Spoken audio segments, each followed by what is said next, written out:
както вече казах, надяваме се всички от това, което видяхме до момента, той да ни ощастливи с печелването на европейска титла в краля на спортовете Муай Тай. Много професионалисти твърдят, че това е съвършеният вид на боксовия спорт, защото в него всичко е разрешено. Да. В тай-бокса е разрешено най-общо. Какво е тай-бокс? Тай-бокс включва всички удари от професионалният бокс и всички удари познати от карате.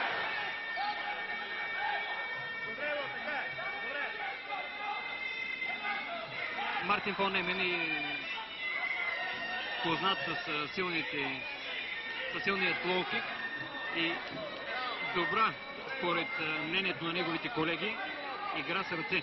Но това е добре за нивото на тай и кикбоксерите в Европа.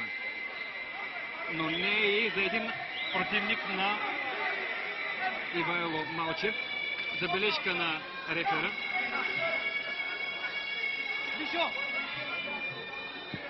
Тук сигурно ви прави впечатление, че и паузите между рундовете са по-малки.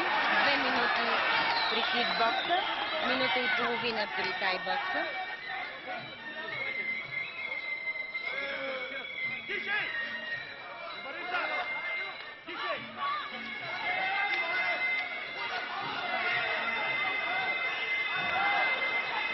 Съдията Михаил Симов, т.е. треньора на Ивайло, е до толкова разгорещен, че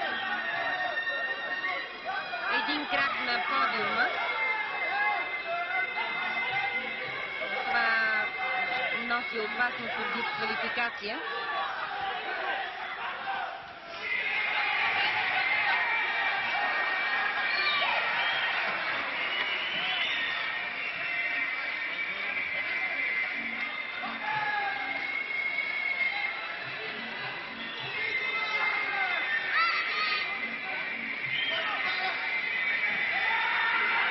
Изравниха ли се силите до тук? Да, можем да отбележим за момент. Ивайло се оказа извън въжетата, но това бе вследствие избутване. Въпреки това, реферът отброи нокдаун, както е според регламента, като независимо каква е причината, боксерът попадне извън въжетата, реферът е длъжен да му отброи нокдаун. В тай бокса са позволени в един рунд 3 нокдауна, след което се излъчва победителя. В момента и двамата имат по един, нали? Да, но Ивайло е в криза.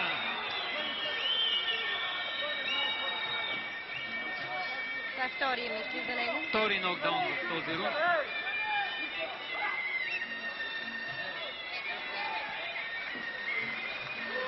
Да, за съжаление, реферът спира мача. Победител Фон Емен поради отказване на българския състезател. Мартин фон Емен е щастлив. Ивайло Малчев се възстановява. Не можем, разбира се, само победи на наш адрес да гледаме цяла вечер и все пак какъв коментар ще направите за показаното от нашето момче? Какво не му достигна? На Ивайло може би опит, най-вече в направление тайбокс. Това е единственото обяснение. Добрата игра с